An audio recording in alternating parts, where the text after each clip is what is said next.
विचारता येईल प्रश्न की कोऑर्डिनेटर माझ्याकडे आठवण करून देणं गरजेचं आहे की आपल्याला क्लास रेकॉर्ड करायचा आहे. बोला. माझ्याकडे 2 चाकी आहे, मग मी 4 चाकी घेतो म्हणजे मला जास्त गोष्टी कृष्ण भावनेसाठी करता येतील, मी जास्त सेवा करू शकेन किंवा मी मंदिरात जास्त येऊ शकेन किंवा अशा गोष्टी. मग ते कसं डिफरन्शिएट करून घ्यायचं की नाही म्हणजे मला गोष्ट नको आहे. म्हणजे त्याची गरज नाही. तर मग मी बी असं असू शकतो.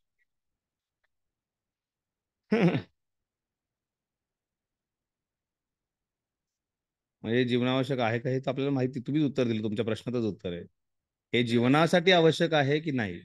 थोडक्यात उदाहरण, जेव्हा लहान मुलं असतात त्यावेळेस एखादी जे स्कूटर आहे त्या स्कूटरवरती एकाला पुढे बसवलं जातं, आई एकाला काखेमध्ये घेत आणि ते कारवरती टू व्हीलरवरती जातात. ती मुलं 12 वर्षाची होतात, 14 वर्षाची होतात, ते टू व्हीलरवरती बसू शकत नाही. त्यावेळेस त्यांची जीवनावश्यक गोष्ट ती कार घ्यावी प्रवास करण्यासाठी. ती एक जीवनावश्यक गोष्ट होऊ शकते.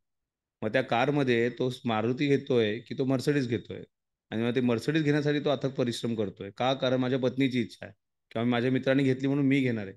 ती जीवनावश्यक नाही आहे. आपल्याला स्वतःला भगवंतांनी तेवढी बुद्धी दिलेली आहे की जीवनावश्यक कोणती गोष्ट आहे ते आपल्याला समजते.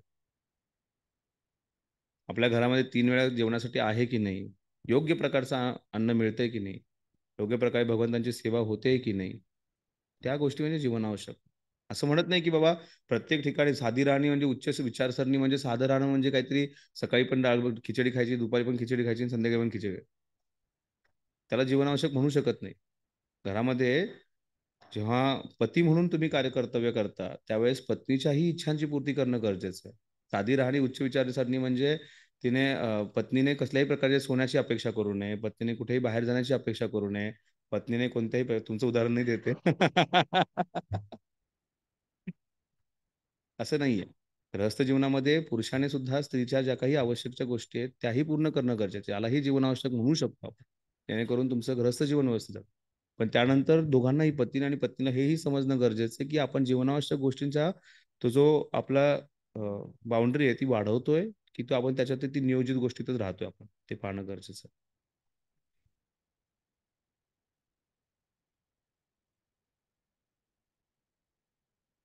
तेच, हे आपल्याला प्रत्येकाला समजतं. तेवढे तेवढे बुद्धिमान आपण आहोत. ही गरज आहे की आपला इंद्रिय भोग आहे हे आपल्याला नक्कीच समजतं. बऱ्याच वेळा ना, मी मुलांना हे नेहमी शिकवत असतो, नीड आणि वॉन्ट यातला फरक काय. नीड म्हणजे गरज येते, त्या गोष्टी करायला हव्यात. वॉन्ट म्हणजे इंद्रिय तृप्ती आहे. बऱ्याच वेळा आपण वॉन्टला नीड म्हणतो, म्हणजे इंद्रिय भोगाला आपण गरज मानतो. म्हणजे आपण 20 वर्षानंतर सुद्धा ही गरज आहे माझी, महिन्यातून एकदा तरी एखादा पिक्चर बघावा ही एक गरज आहे माझी. ठीक आहे, तो मी पिक्चर रोमॅन्टिक बघणार नाही, पण तो पिक्चर काहीतरी शिक्षणाचा असावा, काहीतरी शैक्षणिक असावा म्हणून मी तो पाहणार, ही माझी गरज आहे. म्हणजे थोडक्यात एक उदाहरण देतो. आश्रममध्ये एक भक्त होते काही वर्षापूर्वी, ते आता दुसऱ्या मंदिरात शिफ्ट झाले. ते रोज जाऊन एक 10 मिनिटं न्यूज वाचायचे आणि ते म्हणायचे माझ्या सायकोफिजिकल नेचरसाठी गरजेचं आहे, माझ्यासाठी ही माझी गरज आहे.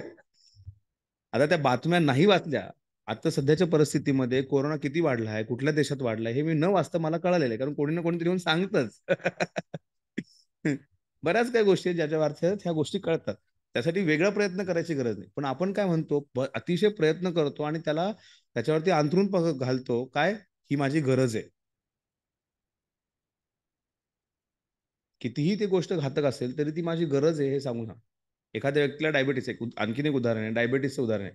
त्या व्यक्तीला डायबिटीस आहे, तर तो व्यक्ती जी गोड खायची जी इच्छा आहे ती जेव्हा येते तेव्हा सांगतो, आज मेरा शुगर बहुत कम हो चुका है, अभी मैंने चेक करके आया. ती माझी गरज आहे. का तुला, कारण गोड खायचं आहे तुला.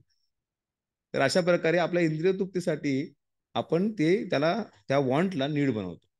तर आपण तेवढे बुद्धिमान आहोत की आपल्याला वॉन्ट आणि नीड मधला फरक प्रत्येकाला समजू शकतो. गरज आणि आपला इंद्रिय भोग यातला फरक नक्की समजू शकतो. ठीक आहे. तात्पर्य, कृष्ण भावनाभावित मनुष्य आपल्या कर्माचा चांगला अथवा वाईट फळांची अपेक्षा करत नाही. त्याचे मन आणि बुद्धी पूर्णपणे नियंत्रित असते. तो जाणतो की आपण भगवंतांचे अंश असल्या कारणाने, अंशीचा अंश या नात्याने आपण जी भूमिका करत आहोत ती करण्यास आपण कारणीभूत नसून केवळ आपल्याद्वारे भगवंतच करून घेत आहेत. तर आपण नियंत्रक नाहीये, भगवंत नियंत्रक आहे, हा एक समज आहे. जेव्हा हात हालचाल करतात तेव्हा ते स्वतःच्या इच्छेने हालचाल करत नाहीत, ते त्यांच्या हालचाली संपूर्ण शरीराच्या कारणीभूत असतो. कृष्ण भावना भावित मनुष्य नेहमी भगवंतांच्या इच्छेनुसार कृती करत असतो, कारण त्या वैयक्तिकरित्या इंद्रिय तृप्ती करण्याची इच्छा नसते. तो एखाद्या यंत्राच्या भागाप्रमाणे कार्य करत असतो. ज्याप्रमाणे यंत्राचा भाग सुयोग्य ठेवण्यासाठी त्याला तेल घालावे लागते, त्याची स्वच्छता करावी लागते, त्याप्रमाणे भगवंतांच्या दिव्य प्रेममयी सेवा करण्यासाठी योग्य राहण्याकरिता कृष्ण भावनाभावित मनुष्य आपल्या कर्माद्वारे स्वतःचा निर्वाह करतो. तर हे शरीर म्हणजे एक यंत्र आहे. या यंत्रासाठी पाणी गरजेचं आहे, जेवण गरजेचं आहे, पण रोज पिझ्झा गरजेचा नाहीये. ह्या शरीरासाठी रोज परफ्यूम आणि डिओड्रंट गरजेचं नाहीये, किंवा आठवड्यातून एकदा ब्युटी पार्लरमध्ये जाणं गरजेचं नाहीये या शरीरासाठी. आजकाल तर म्हणजे पहिल्यांदा माताजी यायचं समजू शकतं, स्त्रीला सौंदर्य आवडतं. पण आजकाल पुरुष मंडळी सुद्धा, म्हणजे माझी मुलं आहेत काही काही, ते काय हे करतात चेहऱ्याला थोडं, हा, फेशियल जातं की काय? आजकालची ते, हो, आजकालची मुलं सुद्धा ते फेशियल विशियल आठवड्यातून एकदा करायला जातात. म्हणजे काय, म्हणजे ह्या शरीराला, ह्या मशीनला चमकवायचं गरजेचं आहे, ह्या मशीनला काळजी करायची आहे, की फक्त गरजासाठी आपण पाहतोय, आपल्या जीवनावश्यक गोष्टीसाठी करतोय, हे पाहणं फार गरजेचं आहे.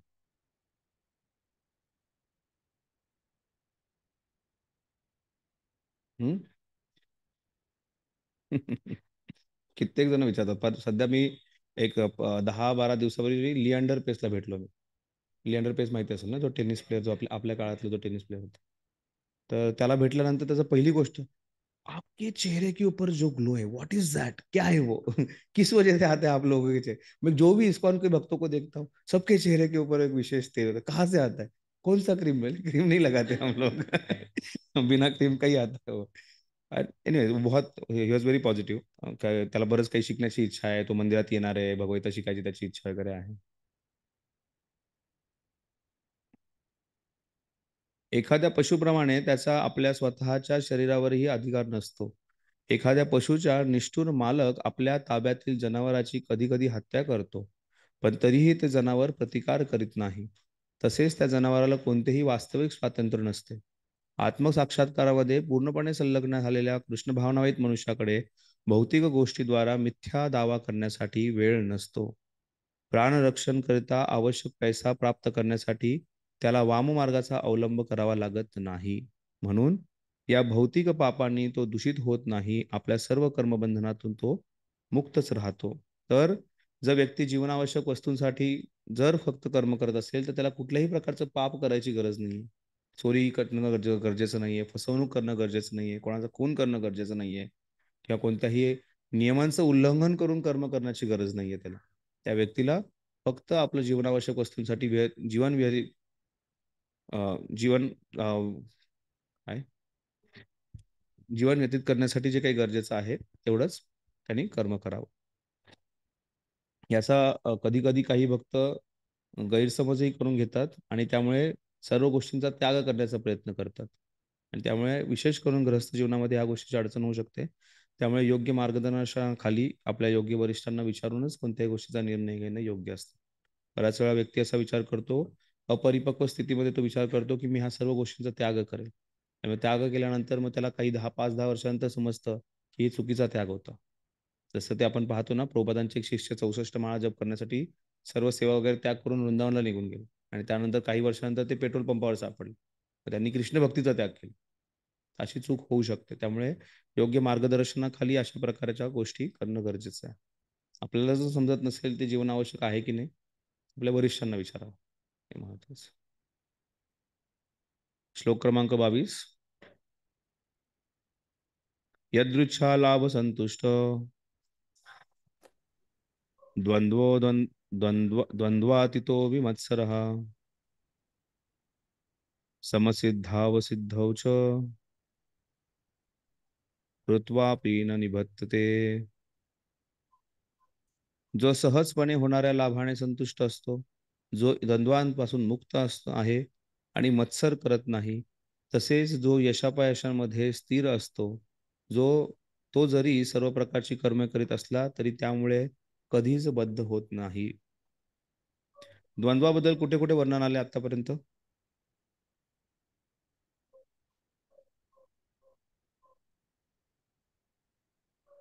मात्रा स्पर्शास्तु कौंतेय शीतोष्ण सुख दुःख. माता स्पर्शास्तु कौंतेय शीतोष्ण सुख दुःखदा आगमापायिनो नित्य विश्व भारत. भारत. अजून समशत्रौच मित्रेच समशत्रुष मित्रेच. ठीक आहे. मानपमानय. नंतर 12व्या अध्यायात शीतोष्ण सुख दुःखेषु. आतापर्यंत आणखीन काही महत्वाचे श्लोक ज्याच्यामध्ये द्वंद्वाबद्दल चर्चा झालेली आहे?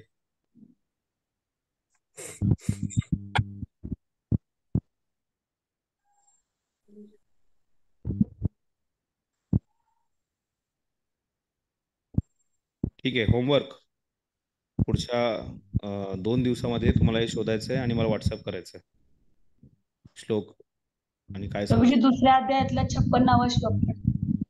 काय श्लोक श्लोक कोणता आहे? दुःखेष्वनुद्विग्नमनः सुखेषु विगतस्पृहा वीतराग भय क्रोध निरुच्यते. अजून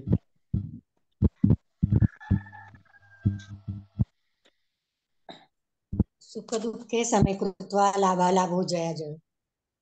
यस, लाभा लाभो जया जयो. काय श्लोक क्रमांक? दुसऱ्या अध्यायातला श्लोक क्रमांक काय आहे तो?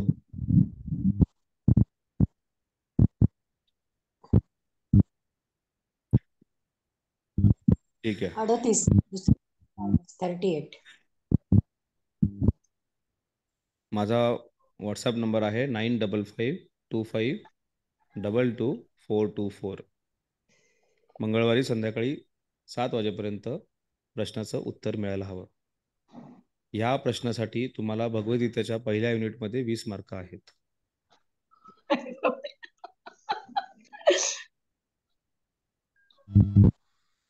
पूर्ण भगवद्गीता. बरोबर, चांगलं आहे. पूर्ण भगवद्गीतामध्ये जिथे जिथे द्वंद्व आहेत, द्वंद्वाबद्दल भगवंत वर्णन करतात, त्या सर्व श्लोकांचं वर्णन करायचं. ठीक आहे. आणि महेश पूर्णी या द्वंद्वाबद्दल त्याच्यावरती पुढच्या वेळेस प्रेझेंटेशन द्यायचं. प्रभूजी हरे कृष्णा. येस माता. नंबर परत सांगा ना. सॉरी, फोन नंबर परत सांगा ना. 9552222424. हरे कृष्णा. मंगळवारी संध्याकाळी 7 पर्यंत भगवद्गीतेमध्ये वर्णन केलेल्या सर्व श्लोकांचं, द्वंद्वाबद्दल वर्णन केलेले सर्व श्लोक, कमीत कमी श्लोकाचे नंबर पाठवा. ओके. तुम्ही तर प्रेझेंटेशनच द्यायचं आहे. आणि आपण पुढच्या रविवारी मी क्लास देत नाहीये, दुसरं कोणीतरी क्लास देईल. त्यानंतर आय थिंक 7 तारीख येते, 8 तारीख येते. 8 तारखेला महेश भाऊ द्वंद्वाबद्दल 10 मिनिटाचं प्रेझेंटेशन देणार आहेत.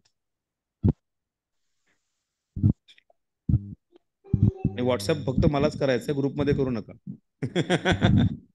एकमेका सहाय्य करू अवघे धरू सुपंत नकोय आपल्याला.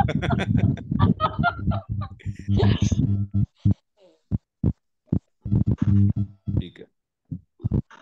यदृच्छया लाभ संतुष्टो द्वंद्वा द्वंद्व विमत्सरः. तर इथे पुन्हा एकदा एका निष्काम कर्मयोगी जो आहे त्याचं वर्णन करण्यात आलेलं आहे, किंवा ज्याला आपण म्हणू शकू की भक्ताचं वर्णन करण्यात आलं आहे. तो व्यक्ती जो आहे हा द्वंद्वापासून पूर्णपणे मुक्त असतो. वारंवार भगवंत सांगतायत की या द्वंद्वातून आपल्याला मुक्त व्हायचंय, किंवा ह्या द्वंद्वातून सहन करणं गरजेचं आहे. मात्रा स्पर्शास्तु कौंतेय शीतोष्ण सुख दुःखदा आगमापायिनो नित्य ताम स्थितिक्षस्व भारत. किंवा आपण पाहतो सुखेषु अनिद्विग्न मना दुःखेषु विगत स्मृता. दोन्ही स्थितीमध्ये, सुख किंवा दुःखामध्ये तो समस्थितीमध्ये असतो, तो मुक्त असतो. पण द्वंद्वातून मुक्त होणं गरजेचं आहे. आणि त्यानंतर विमत्सर, हा तो व्यक्ती जो आहे हा विमत्सर आहे. कुठल्याही प्रकारचा मत्सर त्याला नाहीये, ईर्ष्या करत नाही, कसल्याही प्रकारचा तो मत्सर करत नाही. तो पूर्णपणे मत्सरापासून मुक्त आहे. समसिद्धौच सिद्धौच, तो व्यक्ती जो आहे यश आणि अपयशामध्ये तो समान स्थिर असतो. समसिद्धौच सिद्धौच कृत्वापि न निविनिषध्यते, आणि तो कधीही बद्ध, अशा कारणामुळे तो कधीही बद्ध होत नाही. कोणत्या कारणाने बद्ध होत नाही?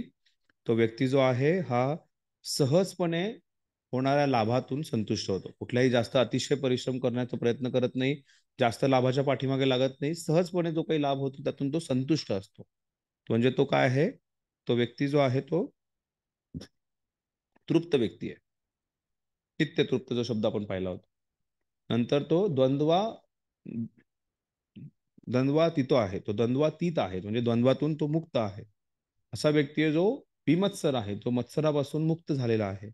त्याचबरोबर तो समसिद्धौच सिद्धौच, यशातून आणि अपयशातून तो स्थिरावलेला आहे. यश किंवा अपयश आल्यानंतर तरी तो स्थिर असतो.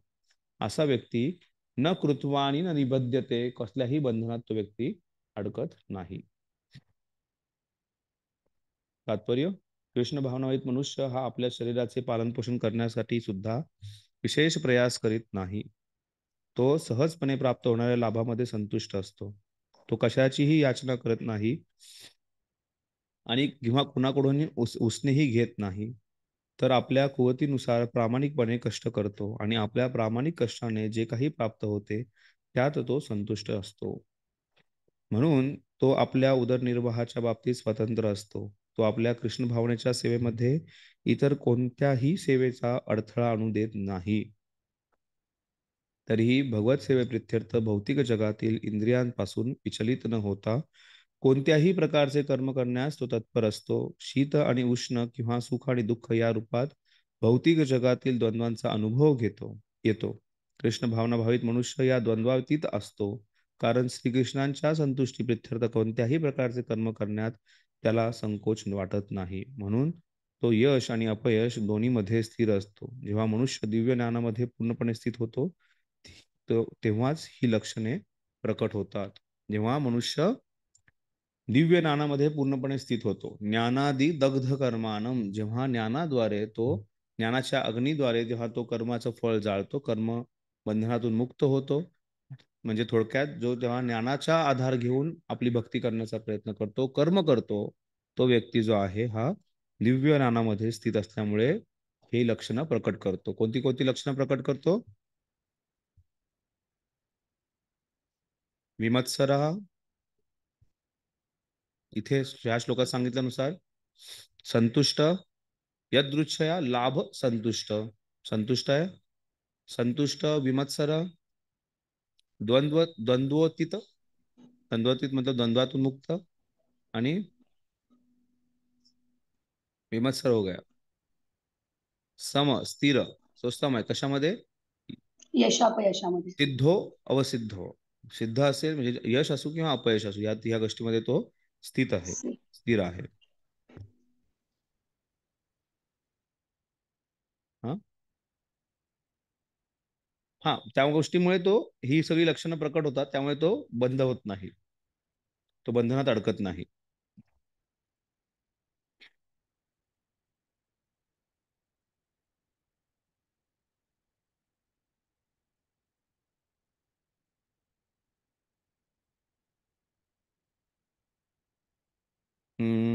नाही, तो द्वंद्वामध्ये येत नाही.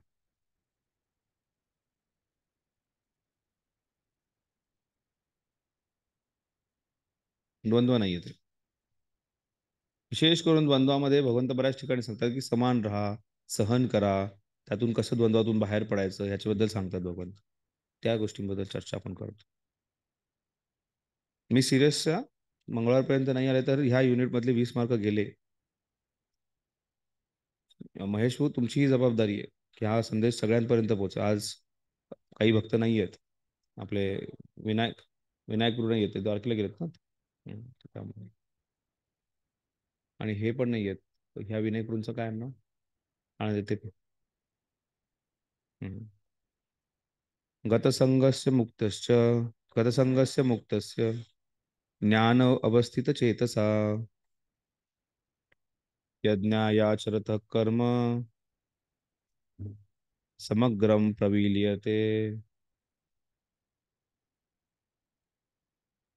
आता यज्ञ कर्माबद्दल भगवंत चर्चा करतायत. आतापर्यंत भगवंतांनी तीच चर्चा केली की जो व्यक्ती आहे, जो योगी आहे, जो भक्त आहे, तो कशा प्रकारचे कार्य करतो आणि तोच व्यक्ती जो आहे हा ज्ञानाच्या आधारावरती यज्ञ कर्म करतो, म्हणजे तो भगवत अर्पित कर्म करत असतो. त्यामुळे यज्ञ कर्म काय याच्याबद्दल भगवंत आता पुढे वर्णन करणार आहेत. गतसंगस्य मुक्तस्य ज्ञान अवस्थित चेतसा यज्ञ आचरत कर्म समग्रम प्रविलीयते पूर्णपणे विलीन होतो. जो मनुष्य प्राकृतिक गुणांपासून अनासक्त आहे आणि पूर्णपणे दिव्य ज्ञानामध्ये स्थित आहे आणि त्याचे कर्म पूर्णपणे दिव्यत्व प्राप्त करतात आणि स्थित आहे, त्याचे कर्म पूर्णपणे दिव्यत्व प्राप्त करते.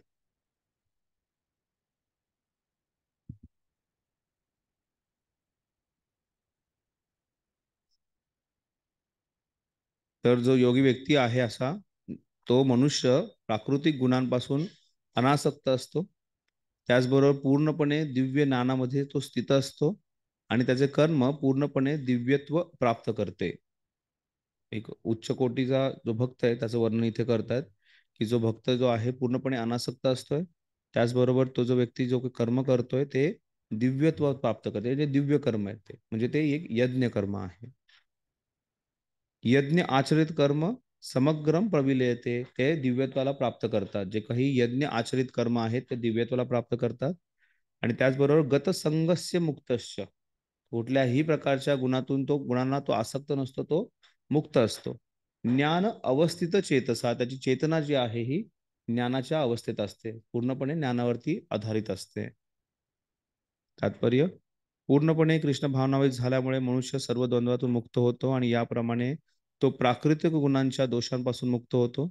श्रीकृष्णांशी संबंध आपल्या स्वरूप स्थितीचे त्याला ज्ञान असल्यामुळे तो मुक्त होऊ शकतो आणि म्हणून त्याने मन कृष्ण भावनेपासून कधीही विचलित होऊ शकत नाही. यामुळे तो जे जे करतो ते आदि विष्णू म्हणजे श्रीकृष्ण प्रित्यर्थ करतो. म्हणून त्याचे कर्म यज्ञाप्रमाणेच आहे, कारण यज्ञाचा उद्देश हा परमपुरुष श्री विष्णू श्रीकृष्णांना संतुष्ट करणे हाच असतो. अशा कर्मामुळे प्राप्त होणारी कर्मे निश्चितच दिव्यत्वामध्ये विलीन होतात आणि त्यामुळे कर्मफलाचे भौतिक परिणाम भोगावे लागत नाही. ठीक आहे, समजलंय? काही प्रश्न कोणाचा श्लोक क्रमांक 23 वर? तर श्लोक क्रमांक 21, हरे कृष्ण 22 गुरुजी. आणि 23 या 3 श्लोकांमध्ये सिद्ध किंवा जो आरूढ हा भक्त आहे किंवा योगी आहे त्याचं वर्णन करण्यात आलेलं आहे. त्यात सांगितलं पहिली गोष्ट म्हणजे तो कुठल्याही इच्छांच्या विरहित आहे, तो त्याच्या इंद्रियांवरती नियंत्रण आहे. निराश्रय यत चित्तात्मा त्यक्त्वा सर्व पराग्रह, तो पूर्णपणे स्वतः सर्व पराग्रही म्हणजे कोणत्याही प्रकारच्या मालकी हक्क स्वामित्वापासून तो पूर्णपणे मुक्त झालेला आहे. त्यानंतर फक्त आवश्यक ज्या गोष्टी आहेत त्यासाठीच तो कर्म करतो. त्या पुढे सांगितलंय की तो कुर्वान नापनोती किल्बिषम, तो कुठल्याही प्रकारे पापकर्मामध्ये लागत नाही. यदृच्छा लाभ संतुष्टो, तो छोट्याशाही गोष्टीतून संतुष्ट होतो. त्याचबरोबर द्वंद्वतीता आहे, तो कुठल्याही द्वंद्वाबद्दल तो सहन करतो किंवा द्वंद्वाच्या वर तो पोचलेला आहे. विमत्सर, कुठल्याही मत्सरापासून तो मुक्त आहे.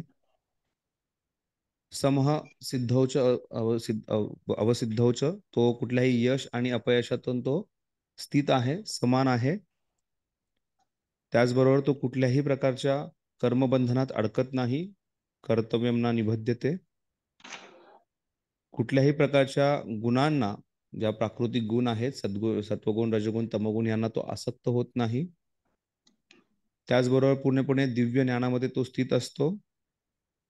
यज्ञ आचरित कर्म म्हणजे फक्त यज्ञ म्हणजे कृष्णांना संतुष्टीसाठीच तो कर्म करतो.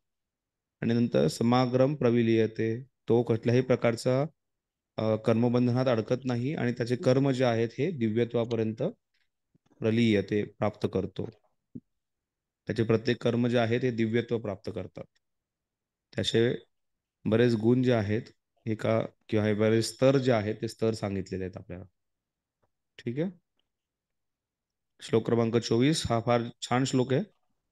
ह्याच्यामध्ये हा श्लोक जेव्हा ब्रह्मवादी समजण्याचा प्रयत्न करतात, निर्विशेषवादी समजण्याचा प्रयत्न करतात, ते भरपूर चुकीच्या गोष्टी समजतात. श्लोक क्रमांक 24, ब्रह्मार्पण ब्रह्म हवी, ब्रह्मार्पण ब्रह्म हवी, ब्रह्माग्नो ब्रह्मणहुतं, ब्रह्माणो ब्रह्मणाहुतं, ब्रह्मैव तेन गंतव्यम, ब्रह्मैव तेन गंतव्यं, ब्रह्मकर्म समाधिना. ब्रह्मकर्म समाधिना. किती वेळा ब्रह्म शब्द आला ह्याच्यात? 1 2 6 3 6 4 5 6. तर ह्या जो 6 वेळा ब्रह्म शब्द आलाय त्याचे 5 वेगवेगळे अर्थ आहेत. तर ह्याला जर 5 वेळा जर 5 वेगवेगळ्या अर्थाने जर व्यक्तीला समजलं नाही तर तो व्यक्ती ब्रह्म म्हणजे ब्रह्मज्योती आणि त्या ब्रह्मज्योतीमध्येच लीन होणे असं त्याला समजतो, किंवा सर्वजण ब्रह्मज्योतीमध्ये लीन होऊन भगवंत बनू शकतात किंवा त्यालाही तेवढीच शक्ती प्राप्त होईल असा चुकीचा समज होऊ शकतो. त्यामुळे ब्रह्मवादी या श्लोकाच्या आधारे सांगण्याचा प्रयत्न करतात की कृष्ण सुद्धा ब्रह्मन जो भगवंतांचं स्वरूप आहे त्याची पूजा करा असं सांगतात. आपण पाहूयात ब्रह्म शब्दाचे वेगवेगळे अर्थ. पहिल्यांदा ब्रह्म म्हणजे ब्रह्म किंवा आध्यात्मिक स्वरूप. तो पहिल्यांदा जो ब्रह्म शब्द वापरलाय तो म्हणजे भगवंतांचं आध्यात्मिक स्वरूप ब्रह्मन. त्यानंतर दुसरा ब्रह्म शब्द जो वापरलाय ते म्हणजे परमतत्य ब्रह्म म्हणजे ऍब्सोल्यूट ट्रूथ ज्याला म्हणतात, परम सत्य म्हणतात, त्यालाही ब्रह्म म्हणतात. तर ह्याच्यामध्ये दोन वेगळे प्रकार आहेत. ब्रह्म म्हणजे ब्रह्मन आणि ब्रह्म म्हणजे परम सत्य पूर्णपणे, ज्याच्यामध्ये परमात्मा भगवान हे स्वरूप जे आहे त्याला टोटली त्याला पूर्णपणे त्यालाही सुद्धा ब्रह्म म्हणू शकतात. त्यानंतर ब्रह्म या शब्दाचा आध्यात्मिकही अर्थ होतो. जसं आपण इथे शब्द वापरलाय ब्रह्माग्नो म्हणजे यज्ञविधीमध्ये जे काही सामुग्री वापरली जाते त्याला सुद्धा एक ते आध्यात्मिक सामुग्री आहे, त्याला ब्रह्म शब्द वापरलेला आहे इथे. त्यानंतर ब्रह्मणा इथे ब्रह्म शब्द आत्म्याला सुद्धा वापरलाय, आत्म्याद्वारे. आणि ब्रह्मकर्म समाधीना, त्यामुळे आध्यात्मिक कर्म, आध्यात्मिक एक आहुतीची सामुग्री आणि त्याबरोबर आध्यात्मिक कर्म म्हणून ब्रह्म शब्द वापरलाय. ब्रह्म म्हणजे टोटॅलिटीमध्ये आध्यात्मिक आहे, स्पिरिच्युअल आहे ही गोष्ट. त्याचे वेगवेगळे अर्थ होतात. ब्रह्म म्हणजे आध्यात्मिक कार्यासाठी वापरलेली सामुग्री असू शकते, आध्यात्मिक कर्म असू शकतात. ब्रह्म म्हणजे आध्यात्मिक भगवंतांचं आध्यात्मिक स्वरूप ब्रह्मण असू शकतं, किंवा ब्रह्म म्हणजे परम सत्य. असे वेगवेगळे अर्थ आहेत. आणि ह्या वेगळ्या अर्थाद्वारे जर हा श्लोक समजला तर आपल्याला समजेल की हा कशा प्रकारे भगवंतांच्या बद्दल सांगतोय, की भगवंतांचं जे वेगवेगळं स्वरूप आहे त्याचं वर्णन करतोय. पण हे म्हणजे संपूर्ण असं नाहीये, किंवा ब्रह्मन म्हणजे संपूर्ण असं नाहीये. कृष्ण भावनेमध्ये पूर्णपणे तल्लीन झालेल्या मनुष्याला निश्चितच भगवत धामाची प्राप्ती होते, कारण तो आध्यात्मिक क्रियात पूर्णपणे निमग्न झालेला असतो. या आध्यात्मिक क्रियांमध्ये हवन सुद्धा आध्यात्मिक स्वरूपाचे आहे आणि हवी सुद्धा आध्यात्मिक स्वरूपाचीच आहे. तर हे जे यज्ञ कर्म आपण करत आहोत, मागच्या श्लोकामध्ये यज्ञ कर्माबद्दल सांगितलं, त्यामुळे यज्ञ कर्माचंच उदाहरण देत कृष्ण सांगतायत हे यज्ञ जे आहे या यज्ञामध्ये जे हवन कुंड आहे तेही ब्रह्मन आहे आणि त्यात वापरली जाणारी सामुग्री सुद्धा ब्रह्मन आहे, किंवा जो व्यक्ती करतोय तोही ब्रह्म आहे आणि तो जो व्यक्ती ज्याच्यासाठी करतोय तो सुद्धा ब्रह्म आहे. कन्फ्युजन आहे ना? सगळंच ब्रह्म आहे म्हणजे एव्हरीथिंग इज वन, सब कुछ एक ही आहे. मायावाद झाला, पण हा मायावाद नाहीये. हे जरी वेगवेगळ्या सर्व जरी ब्रह्म म्हणून उद्देशला असलं तरी हे वेगवेगळ्या गोष्टी आहेत, हे एक नाहीये. सामुग्री आणि यज्ञकुंड हे एक नाहीये. मनुष्य, जीवात्मा आणि भगवंत हे जरी ब्रह्म म्हणून शब्द वापरला असेल तरी ते एक नाहीये. हे सर्व काही जे आहे ते आध्यात्मिक आहे. त्याचा अर्थ होतो की सर्व जे काही हे स्पिरिच्युअल आहे. याच्यामध्ये स्पिरिच्युअल म्हणजे ज्याचं स्पिरिट असतं, आध्यात्मिक म्हणजे त्याच्यामध्ये काहीतरी चाल आहे, सजीव आहे, ते त्याच्यामध्ये काहीतरी जीव आहे त्याच्यामध्ये. पण जे भौतिक आहे ज्याला मॅटर आपण म्हणतो त्याच्यामध्ये काहीच नाहीये, त्यात स्पिरिटच नाहीये, त्यात काहीतरी सजीवत्व नाहीये काही. त्यामुळे ते मॅटर समजलं जातं, ते भौतिक समजलं जातं. पण आध्यात्मिक जे आहे त्याला सर्व गोष्टींना जरी ब्रह्म म्हणून वापरला असेल तरी त्याचा वेगवेगळा अर्थ होतो. ह्या सर्व गोष्टी वेगवेगळ्या आहेत. त्यामुळे जे तत्वज्ञान आहे सब कुछ एक है, एव्हरीथिंग इज वन, सगळं एक आहे, हे तत्वज्ञान चुकीचं आहे, ते बरोबर नाहीये. जे ह्या श्लोकाद्वारे ते प्रस्थापित करतात की ह्या श्लोकातून आपल्याला कळते की सर्व काही एक आहे. ठीक आहे, कन्फ्युजन कोणाचं? तर त्यामुळे हे वेगवेगळे अर्थ काय ते समजून घेणं गरजेचं आहे. ब्रह्म तर कृष्ण भावनेमध्ये पूर्णपणे तल्लीन झालेल्या मनुष्याला निश्चितच भगवत धामाची प्राप्ती होते, कारण तो आध्यात्मिक क्रियात पूर्णपणे निमग्न झालेला असतो. या आध्यात्मिक क्रियांमध्ये हवन सुद्धा आध्यात्मिक स्वरूपाचे आहे आणि हवी सुद्धा आध्यात्मिक स्वरूपाची आहे. तात्पर्य, कृष्ण भावनावहित होऊन केलेले कर्म शेवटी अशी आध्यात्मिक ध्येय प्राप्ती करून देतात, ते या श्लोकात सांगितले आहे. कृष्ण भावनाभावित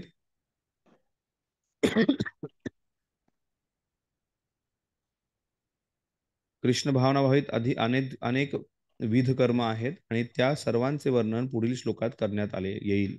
इथून पुढच्या श्लोकामध्ये हे कृष्ण भावनाभावित यज्ञ कर्म काय आहेत त्याचं वर्णन करण्यात आलेलं आहे. पण आता केवळ कृष्ण भावनेच्या तत्वांचे विवेचन करण्यात आले आहे. भौतिक विकारांमध्ये गुंतलेला बद्ध जीव या भौतिक परिस्थितीत कर्म करणार हे निश्चित आहे. म्हणून त्याने अशा परिस्थितीमधून मुक्त होणे आवश्यक आहे. ज्या पद्धतीद्वारे मनुष्य भौतिक परिस्थितीतून मुक्त होऊ शकतो तिला कृष्ण भावना म्हणतात. उदाहरणार्थ, दुधाचे पदार्थ वाजवीपेक्षा अधिक खाल्ल्यामुळे एखादा रोगी मनुष्य जेव्हा पोटाच्या विकाराने अस्वस्थ होतो तेव्हा त्याला दुधाच्याच दुसऱ्या पदार्थाने दह्याने बरे केले जाते. त्याप्रमाणे विषासक्तबद्ध जीव या ठिकाणी गीतेमध्ये सांगितल्याप्रमाणे कृष्ण भावनेद्वारे बरा होऊ शकतो. एखाद्या माणसाला जर जुलाब झाले असतील तर त्याला दही खाऊ घातलं जातं जेणेकरून ते ठीक होतं. तर दुधाचाच प्रकार येतो. जास्त दूध घेतल्यामुळे एखाद्या व्यक्तीचं लूज मोशन चालू होऊ शकतात, पण त्याला जर ते दही खाऊ घातलं तर ते व्यवस्थित होणार आहे त्या व्यक्तीचं पोट. त्याच प्रकारे या आपल्या जीवनामध्ये जे काही दुःख आपण भोगवत आहोत त्यातून बाहेर निघण्यासाठी कृष्ण भावना हाच एक पर्याय आहे. या पद्धतीला सामान्यपणे यज्ञ म्हटलं जातं. यज्ञ म्हणजे काय हे याच्यातून समजतं. यज्ञ म्हणजे विष्णू प्रित्यर्थ कृष्ण भावनाभावित कार्य करणे, त्याला यज्ञ म्हणतात. यज्ञ म्हणजे सर्व कर्म श्री विष्णू आणि श्रीकृष्णांच्या संतुष्टीकरता करणे होय. या भौतिक जगातील कर्मे जितक्या प्रमाणात कृष्ण भावनाभावित होऊन किंवा केवळ श्री विष्णू प्रित्यर्थ केली जातात तितक्याच प्रमाणात तल्लीनतेने वातावरण आध्यात्मिक होते. ब्रह्म म्हणजे आध्यात्मिक किंवा दिव्य होय. भगवंत हे दिव्य आहेत.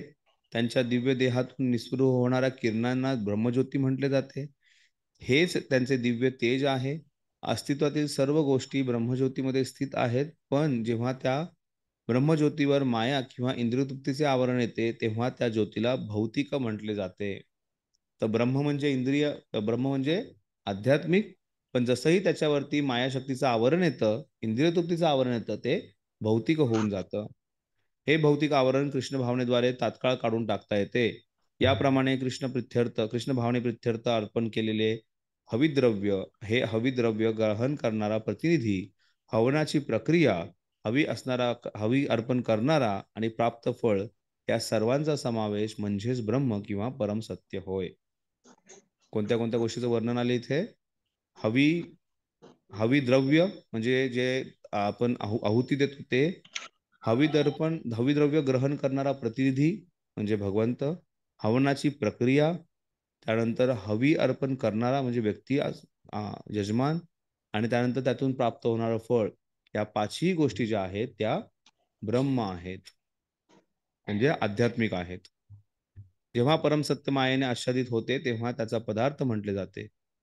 जेव्हा पदार्थाचा उपयोग परमसत्य प्रित्यर्थ केला जातो तेव्हा पदार्थाला पुन्हा दिव्यत्व प्राप्त होते. मायेने आच्छादित भावनेचे रूपांतर ब्रह्म किंवा परमात्मामध्ये करणे म्हणजेच कृष्ण भावना होय. जेव्हा मन पूर्णपणे कृष्ण भावनेमध्ये तल्लीन होते तेव्हा ते समाधिस्थ आहे असे म्हटले जाते. या दिव्य भावनेमध्ये जे काही केले जाते त्याला यज्ञ असं म्हटलं. आध्यात्मिक भावनेच्या या स्तरावर हवी अर्पण करणारा हवन, यज्ञाचा अधिष्ठाता, अंती प्राप्त होणारे फळ हे सर्व काही परब्रह्मामध्ये एकत्रित होते. कृष्ण भावनेची हीच पद्धती आहे. ब्रह्मार्पण, ब्रह्महवी, ब्रह्माग्नो, ब्रह्मणहुतम, ब्रह्मैव तेन गौतव्य, ब्रह्मकर्म समाधिना. यात ब्रह्म शब्दाचे वेगवेगळे अर्थ सांगितलेत आणि इथून पुढे आपण यज्ञ काय आहे त्याच्यावरती जास्तीत जास्त चर्चा करणार आहे. पहिल्यांदा इथे भगवंतांनी सांगितलं तर यज्ञामध्ये ज्या काही सामुग्री लागतात, यज्ञ करणारा व्यक्ती, यज्ञातून फळ प्राप्त करणारा प्रतिनिधी, यज्ञ फळ आणि स्वतः यज्ञ, या सर्व गोष्टी ज्या आहेत ह्या दिव्य आहेत जर ह्या कृष्ण भावनाभावित असतील तर. पण ह्याच्यावरती जसं आच्छादन येतं मायाशक्तीचं, इंद्रियतृप्तीचं, या सर्व गोष्टी भौतिक होऊन जातात. हे या श्लोकाचं मर्म आहे.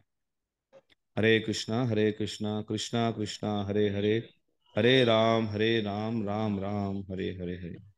श्रील प्रभुपाद की जय, श्रीमद् भगवद गीता की जय, जय समस्त विद्यार्थी भक्तवृंद की जय। प्रभुजींची जय. आठवण करून दिली मी सगळ्यांना की विद्यार्थी आहात तुम्ही. विद्यार्थी आहोत. हरी बोल प्रभूजी. यस माताजी. प्रभूजी ह्या लेक्चरचं रेकॉर्डिंग मिळेल का? कारण खूप फास्ट लिहिता येत नाही ना एवढं सगळं. अर्ध रेकॉर्डिंग झाले माताजी, तेवढं पाठवेल. अरे बाप. ठीक आहे. ओके ठीक आहे. याच्या आधी जे जे कोणी ऍबसेंट होते त्यांनी रेकॉर्डिंग झाले असतील तर ते घ्यावेत महेश कडून. ठीक. धन्यवाद. हरे कृष्ण. हरे कृष्णा.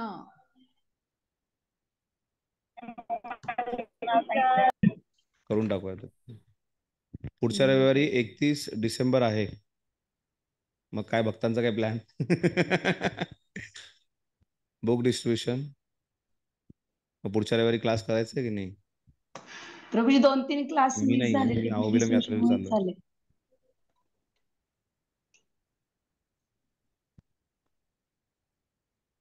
ठीक आहे, पुढच्या रविवारी आपण कळवेल, तुम्हाला मेसेज मिळेल क्लास आहे की नाही. धन्यवाद. हरे कृष्ण. हरे कृष्ण. बोला म्हणा, मी ह्यांच्या फोनवर केले माझं